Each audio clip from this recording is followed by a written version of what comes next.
오늘은 그 소선지서 내용 그냥 아이콘 거를 그럼 아이콘 거는 이제 이 책은 이거지라고 그냥 한 표현 한 단어로 기억하기 좋게 하면 좋겠다라는 그 뜻입니다. 그렇게 기억하면 좋겠습니다. 그거 간단하게 설명드리고 시편을 좀 말씀을 나누려고 합니다. 먼저 그 아이콘 처음에 보시면 오바댜죠. 오바댜를 약자로 이제 보통 쓰실 때 뭐 오바댜 1장밖에 없으니까 그래도 1장 3절 뭐 이렇게 쓰셔야 되겠죠. 예, 오바댜 약자는 옵입니다. 오하고 비하고 합쳐서 옵. 그림 보면 이제 산이 두 개가 있고 화살표가 이렇게 반대로 있죠. 그 되게 이제 에돔 민족에 관한 예언인데 높은 산지에서 우리는 안심이다. 우리는 뭐 끄떡없다. 뭐 이렇게 교만하던 높은 산지의 에돔을 방향을 받쳐 낮추시고 상대적으로 고난당하던 이스라엘, 예루살렘을 다시 시온산으로 높인다. 뭐 그런 의미들이 담겨져 있어서 산 두 개가 있고 화살표 방향이 이제 이렇게 바뀐 게 그런 오바댜구나 이렇게 생각하시면 좋겠습니다. 성경 중에 가장 짧죠? 한 장으로 구성되어 있는 짧은 내용입니다. 이번 주는 이제 소선지서 읽는 게 굉장히 좀 쉽게 넘어갈 것 같습니다. 그 다음에 이제 요나서는 워낙 잘 알려졌고 여러분 익숙한 그런 내용이죠. 요나서는 아무래도 그 고래 그림이 금방 기억날 것 같습니다. 사실 성경에는 고래라기보다는 큰 물고기 이렇게 돼 있는데 그냥 우리가 통상적으로 고래라고 우리가 생각을 하는 거죠.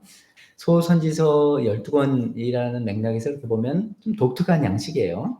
선지서가 좀 우리 어려운 거는 막 이렇게 환상 이야기 나오고 막 이렇게 나오는데 요나서는 아주 친절하게 이야기책. 그래서 아이들도 많이 읽기도 하고 하는 그런 이야기책이라는 독특한 양식의 예언서다라고 생각하시면 되겠죠. 요나서의 그 핵심 주제 중에 하나는 하나님께서 멸망시키겠다라고 선언을 하셨는데 회개하니까 그걸 취소해 주더라. 아무리 하나님께서 뭐라 해도 회개하면 그 계획을 취소한다라는 그런 중요한 주제가 여기 또 담겨져 있습니다. 그 다음에 미가서, 요나서의 약자는 연이죠, 연. 그 다음 미가서는 그냥 미 이렇게 되죠. 그 미가서의 아이콘은 그냥 저울, 심판의 저울. 우리 대법원에 가면 그려져 있는 것 같은 그런 심판의 저울이죠. 미가서하고 이제 그 전에 살펴봤던 아모스하고 좀 비슷하죠. 공평과 정의 이런 걸 외치는 그 당시 시대상에 대한 또 통렬한 비판이 있는 그런 예언서이죠. 그 이제 예언서를 하나님 공평과 정의 원하시고 뭐 이렇게 이야기를 하시는데 그럼 그걸 결국 뭐 우리가 듣는 이스라엘 백성이 그걸 이루어야 되겠지만 아무래도 이제 역부족인 거죠. 그래서 그걸 결국 이루실 분이 올 거다 이런 얘기를 하는데 그 이루실 분 혹시 이제 메시아라고 하는 그분이 어디에서 태어날 것이냐라는 이제 질문까지 나오면서 그 유명한 미가서 7장 2절이 너 베들레헴 에브라다야 하면서 이야기 나오죠. 너는 유다의 여러 족속 가운데 작은 족속이지만 아주 조그만 동네이지만 이스라엘 다스릴 자가 내게로 나올 것이다. 그래서 보통 사람이 아닌 게 그의 기원은 그 오리진은 아득한 옛날 태초에까지 거슬러 올라간다. 이래서 이게 보통 일반 왕을 두고 하는 이야기는 아닌가 보다라고 생각하는 거죠. 바로 이 말씀 때문에 그 헤롯 대왕 때 동방 박사들이 와서 이제 유대에 있는 왕이 난 분이 어디서 태어났냐라고 할 때 이 미가서 7장 2절을 알고 있었으니까 베들레헴입니다. 금방 말할 수 있었던 그런 내용들이죠. 소선지서는 그냥 잘 읽어보시면 좋을 것 같고요. 오늘은 이제 그 곁들여서 같이 읽는 시편에 관해서 좀 말씀을 나눠보려고 합니다. 시편 이 오바댜가 이제 한 장으로 구성되는 굉장히 가장 짧은 장이라면 이번에 읽으실 시편 중에 성경에서 가장 긴 장이 있죠. 시편 119, 119장. 119편이라고 하죠. 시편은 119편. 무려 176절. 굉장히 분량이 많습니다. 몇 장 같은 그런 건데 오늘 119편보다는 좀 다른 시편에 관심을 가지고 좀 설명을 드리려고 합니다. 시편은 우리가 흔히 이야기하는 것은 하나님을 찬양하고 하는 그런 내용 아닌가? 라고 이렇게 생각을 하다가 또 좀 읽어보면 거기 막 하나님께 호소하는 내용도 있고 간구하는 내용도 있고 뭐 하나님께 불평하는 내용도 있고 뭐 하나님 시인이 막 저주를 퍼부는 내용도 별별 내용들이 다 있죠. 근데 이제 대개 시편은 그래도 하나님을 찬양하는 내용이다라고 그렇게 생각을 하잖아요. 그래서 이제 하나님을 찬양한다라는 이 용어를 히브리어로 할렐루야 이렇게 우리가 표현하잖아요. 그래서 일반적으로 할렐루야 이렇게 많이 표현하죠. 할렐루야의 야는 이제 하나님이라는 뜻이죠. 야훼, 여호와라도 부르는 야훼 하나님이고 할렐이 이제 찬양하다. 그러니까 여호와를 찬양하라. 이런 뜻이죠. 그래서 할렐루야 시편 이렇게 부르기도 하고 그걸 좀 줄여서 그냥 할렐 시편, 찬양 시편 이렇게도 불리는 그런 종류의 시편들이 꽤 많이 있는데 그중에 이제 오늘부터 읽는 이번 주에 읽는 부분에 한 그룹이 있고 또 몇 개 있어서 그걸 좀 먼저 설명을 아까 드리려고 합니다. 할렐루야 시편, 조금 더 전문적으로는 할렐 시편이라고 하는 것이 이 시편 150편까지에는 한 세 부류를 이야기를 합니다. 그 중에 이제 첫 번째 부류가 오늘 이번 주에 저희가 읽을 부분인데 시편 113편에서 118편까지, 113편에서 118편까지입니다. 이걸 이제 뭐 조금 더 전문적으로 표현하면 제1 할렐집 이렇게 표현합니다. 집은 이제 모음이라는 뜻이죠. 제1 할렐집, 찬양집 이렇게 하는 건데 이 113편에서 118편, 즉 이제 우리가 이번 주에 읽을 이 시편들은 어떤 맥락에서 이해하면서 읽으시냐면 이건 출애굽 구원을 감사하는 맥락입니다. 이제 일반적으로 우리가 읽으셔도 도움이 되지만 처음에 쓰여지고 그 시편을 쓰고 유대인들이 시편을 노래했던 그 맥락은 출애굽에 대한 감사라는 그런 맥락이죠. 그래서 이제 이 113에서 118을 다른 말로 이집트 할렐 이렇게도 표현할 정도로 맥락이 이제 그렇다는 것을 먼저 우리가 이해하면서 읽으면 좀 도움이 될 것 같습니다. 그러면 이제 언제 이거를 제일 이런 시를 많이 부르고 읽었겠어요? 1년 중에. 이집트에서 해방된 걸 기념하는 6월절 때, 그죠? 6월 이브집 때 출애굽을 감사하며 기억하는 6월절 때 주로, 6월절 만찬 때 집중적으로 이 할렐 시편 113에서 118편을 읽었고 노래로 했죠, 사실은 그 당시는. 요거 좀 이따 이제 우리 오늘 이번 주 분량이니까 좀 더 자세히 살펴보고요. 할렐 시편의 두 번째 구분은 그냥 한 편으로 되어 있는 136편입니다. 136편. 이건 이제 제2 할렐집, 이걸 왜 집이라고 하는지 모르겠습니다만, 혹은 대할렐, 큰 대자 써서 대할렐 이렇게 표현합니다. 이건 이제 26절로, 한 편이고 26절로 구성되어 있는데, 각 절마다 그 인자하심이 영원하다. 뭐뭐 하라. 그 인자하심이 영원하다. 뭐뭐 하라. 그 인자하심이 영원하다. 계속 이렇게 써져 있어요. 이거는 이제 개인적으로 읽을 때도 물론 도움이 되지만 이스라엘에서 공식적인 종교 행사, 성전에서 예살 된다든지 뭐 왕의 대관식이라든지 뭐 이럴 때 공식적인 국가 행사, 종교 행사 때 기본 대찬양으로 이제 많이 쓰여졌던 그런 시편이라고 합니다. 136편이요. 그다음에 세 번째 이제 구분은 146편에서 150편. 제일 뒤죠. 146편에서 150편. 이것은 이제 뭐 제3 할렐집 이렇게 표현을 하는데 이 제3 할렐집은 어떤 의미가 있냐면은 시편 지난번에 한번 말씀드릴 때 설명을 좀 드렸던 것 같은데 150편으로 구성된 시편이 사실은 5권으로 구성되어 있더라 이렇게 말씀드렸죠. 그래서 우리가 이제 1권, 2권, 3권 이렇게 써 있는데 그래서 이번에 이제 90권, 3권부터 이제 이렇게 됐는데요. 그 1권, 2권, 3권, 4권을 끝날 때마다 한 권이 끝날 때 항상 할렐루야라고 끝나는 찬양으로 끝나는 시로 이제 끝나게 그렇게 편집을 했어요. 유대인들이.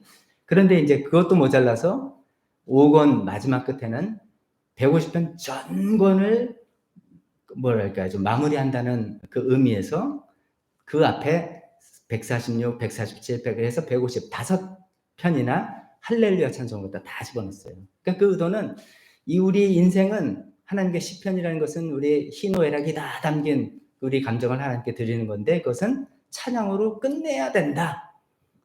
전에 한번 말씀드린 것처럼 우리의 기도의 시작은 찬양이고 우리의 기도의 마지막은 찬양이다. 이런 표현처럼 찬양으로 끝내야 된다는 것을 뭐 계속 오중 확인하는 거죠. 그래서 46, 47, 48, 49, 150까지 해서 할렐루야로 끝내는 그런 찬양으로 구성되어 있습니다.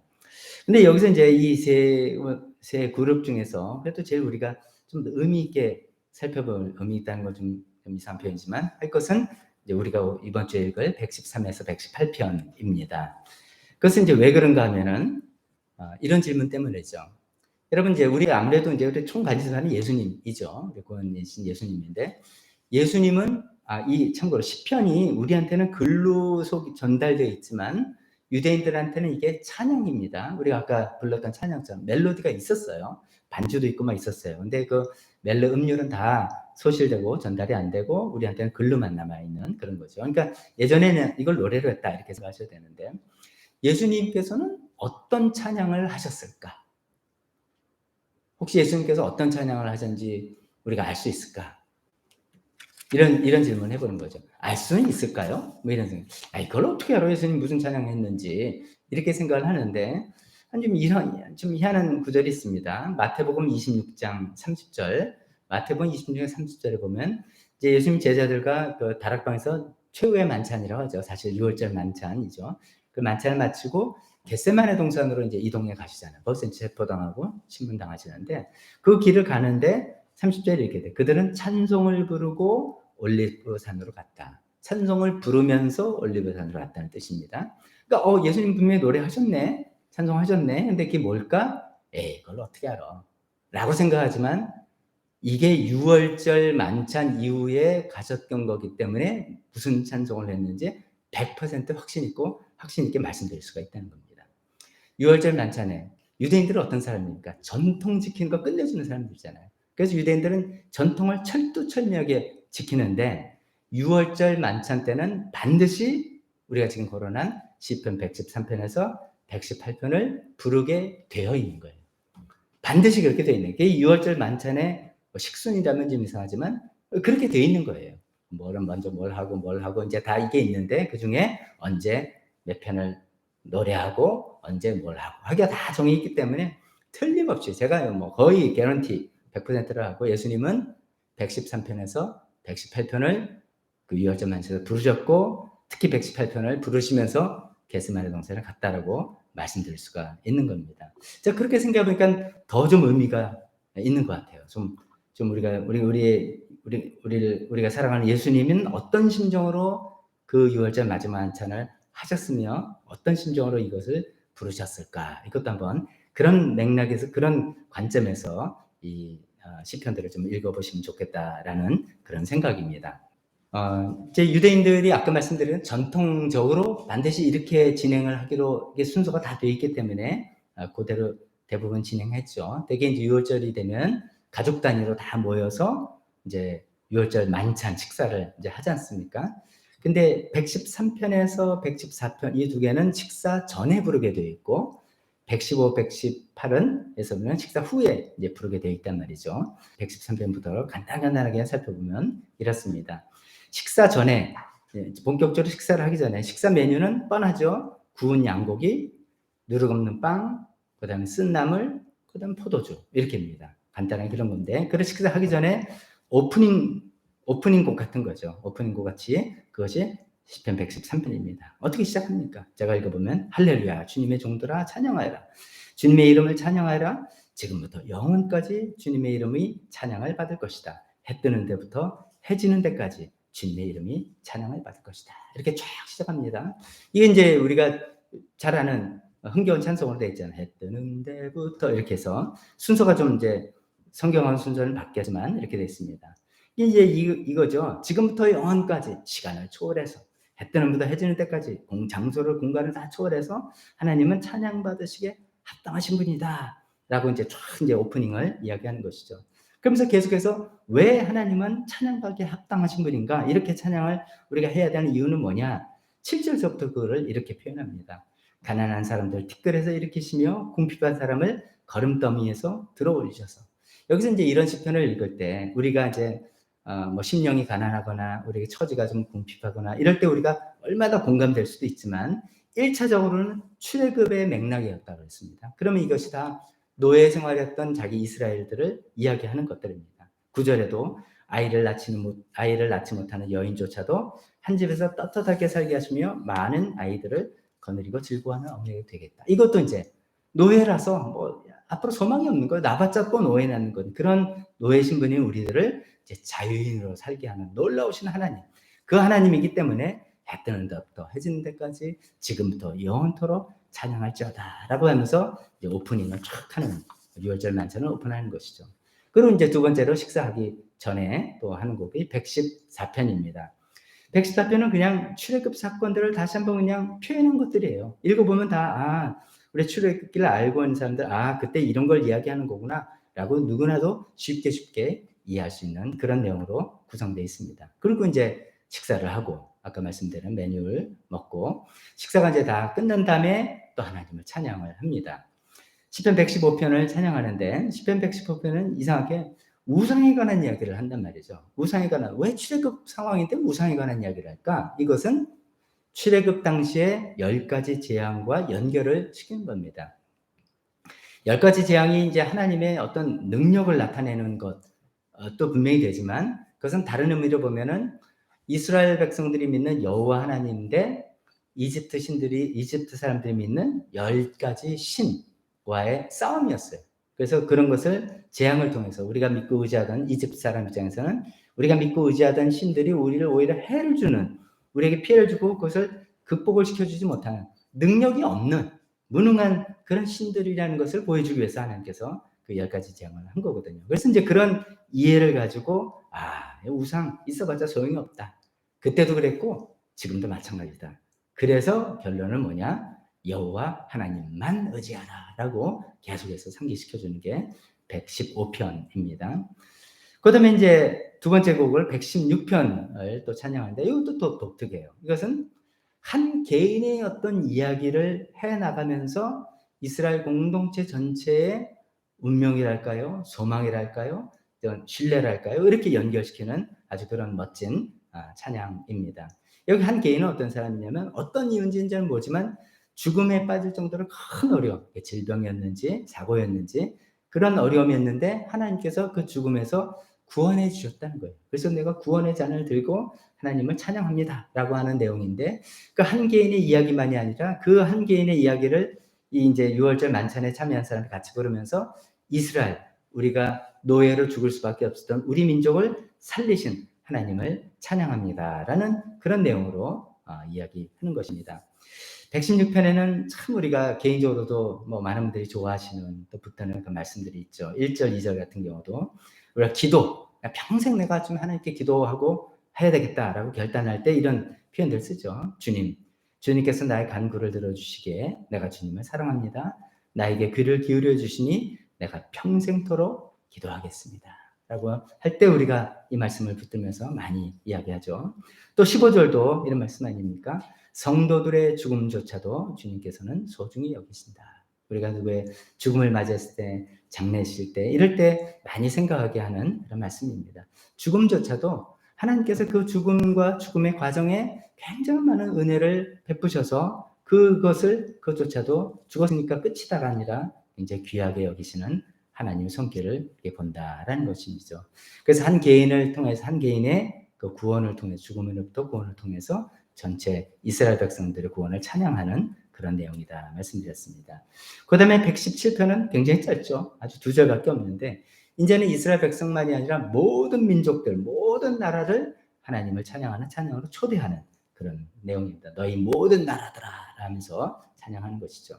자, 이렇게 이제 식사한 후에 115, 116, 117편을 찬양하고 아마도 이제 유월절 순서를 다 마치고 겟세마네 동산으로 가시는 겁니다. 예수님과 제자들이 겟세마네 동산을 가시는데 이제 여기서 이제 그 심경을 이해하면서 좀 읽어보시면 좋겠다는 것입니다. 제자들은 아무것도 몰라요. 제자들은 해마다 그들이 어릴 때부터 매번 유월절 만찬할 때마다 이 찬송을 불러왔고 그래서 순서에 따라 해왔어요.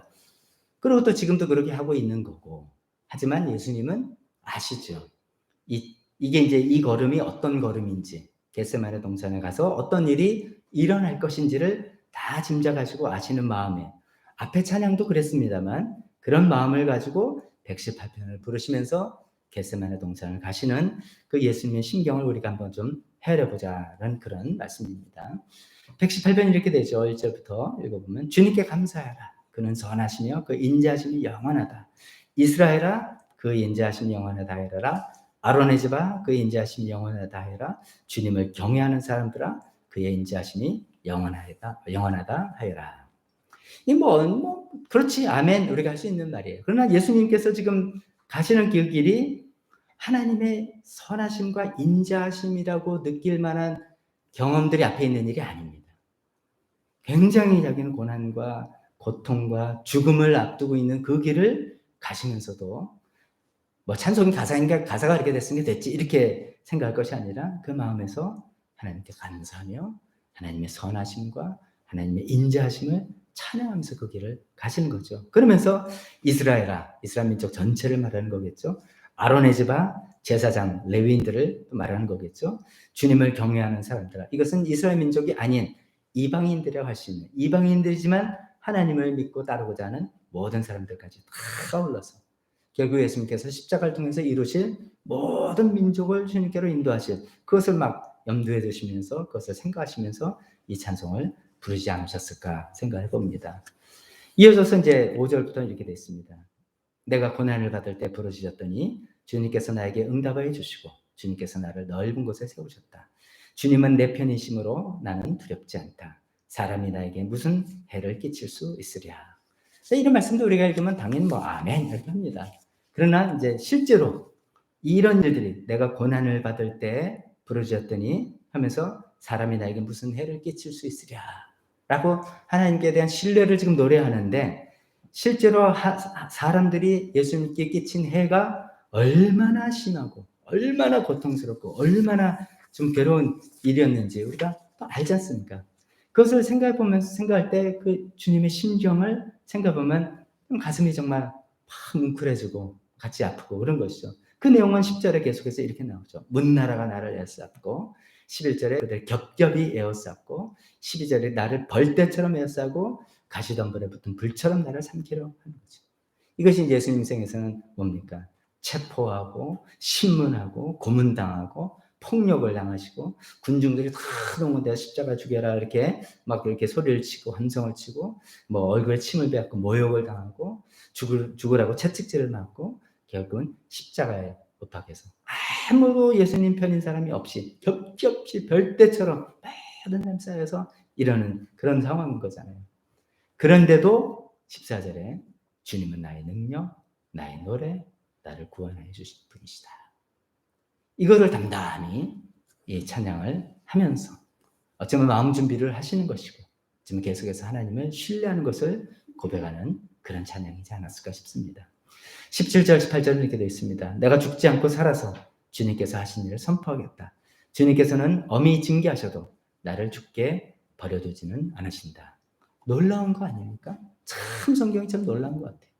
예수님께서 이런 죽음의 길을 가시지만 그 마음 심경에는 시편 말씀에 의해서 하나님께서 나를 죽음의 자리에 그냥 두지 않고 다시 살리실 것이라고 믿는 믿음, 부활에 대한 소망, 확신 이런 것들을 예수님이 이 부분을 부르실 때 아마 용기가 다시 한번 일어나지 않았을까 짐작을 해봅니다. 22절부터 집 짓는 자들이 내버린 돌이 집 모퉁이의 머릿돌이 되었다. 이것은 주님께서 하신 일이니 우리 눈에는 기이한 일이 아니랴. 유명한 구절이죠. 집 짓는 자들이 건축자들이 버린 돌, 집 모퉁이의 머릿돌이 되었다. 이런 것이죠. 여기서 집 짓는 자들이라는 것은 그 당대의 지도자들을 의미합니다. 그 당대의 리더들, 그러니까 예수님 때는 대제사장 뭐 그런 사람들이죠. 사내들은 공의원들이죠. 그 사람들이 내버렸다는 거죠. 저 예수를 죽여야 되겠다. 예수를 죽이려고 모의하고 잡아서 불법으로 신문하고 고문하고 심판하고 내버린 것이죠. 그러나 하나님께서 그를 집 모퉁이의 머릿돌로 삼으셔서 십자가 죽음에서 건져주시고 부활시켜서 머릿돌이 되신 이런 것이죠. 이런 일을 주님께서 이제 하실 것이다 하는데 이 말씀은 예수님께서 정말 아마 예수님도 이제 성경 말씀 잘 아시니까 마음에 품으셨던 것 같아요. 그렇게 아시고 마음에 품으셨고 생각을 하셨기 때문에 실제로 집 짓는 그 당시의 리더들이 예수님을 내버리는 그런 과정일 때 담담하고 태어날 수 있지 않았을까 이렇게 짐작을 해봅니다. 자, 그러다가 이제 24절이 지나고 갑자기 나라는 주인공에서 우리라고 바뀌면서 25절부터 또 그 유명한 구절이 나옵니다. 25절 주님 간구합니다. 우리를 구원하여 주십시오. 주님 간구합니다. 우리를 형통하게 해주십시오. 주님의 이름으로 오시는 이에게 복이 있다. 주님의 집에서 우리가 너희를 축복하였다. 이 구절은 예수님이 며칠 전에 들으셨던 거예요. 언제? 우리가 종려주의라고 하죠. 예루살렘에 들어오실 때 백성들이 막 종려나물 가지를 꺾어서 뭐 길에 깔고 하면서 호산나 했다는 거 있잖아요. 우리가 알고 있잖아요. 그게 주님 간구합니다. 우리를 구원하여 주십시오. 이게 호산나라는 표현이란 말이죠. 이게 이제 시편 118편에서 나온 거죠. 그렇게 예수님께서 들으셨던 내용이에요. 그렇게 들으셨던 내용일 때 그때 예수님께서 어떤 마음으로 들으셨을까? 그것도 우리가 그냥 헤아려 보고 지금 근데 당신이 호산나 하고 하나님께 외치는 거예요. 이거는 들으시는 게 아니라 이제는 예수님께서 주님 간구합니다. 우리를 구원하여 주십시오. 라고 이제 예수님께서 노래를 부르시는 그 심정은 어땠을까? 우리가 이리저리 짐작해 볼 수 있을 것 같습니다. 그런 여러 가지 예수님의 마음과 생각과 뭐 감정과 이런 것들이 막 섞여 있는 118편이다. 이렇게 생각하면서 좀 그런 것을 좀 이렇게 깊게 생각하면서 읽어보면 여러분 나름대로 묵상이 또 되고 은혜가 되지 않을까 싶습니다. 118편의 29절은 이렇게 마치죠. 주님께 감사해라. 그는 선하시며 그의 인자하심이 영원하다. 라고 이렇게 마치는 거죠. 자, 이렇게 이런 찬송을 이 시편을 할례 시편 110편에서 118편을 조금 설명을 들으시고 그걸 기반으로 해서 한번 또 읽어보시면서 은혜스러운 시간 됐으면 좋겠습니다. 기도하겠습니다.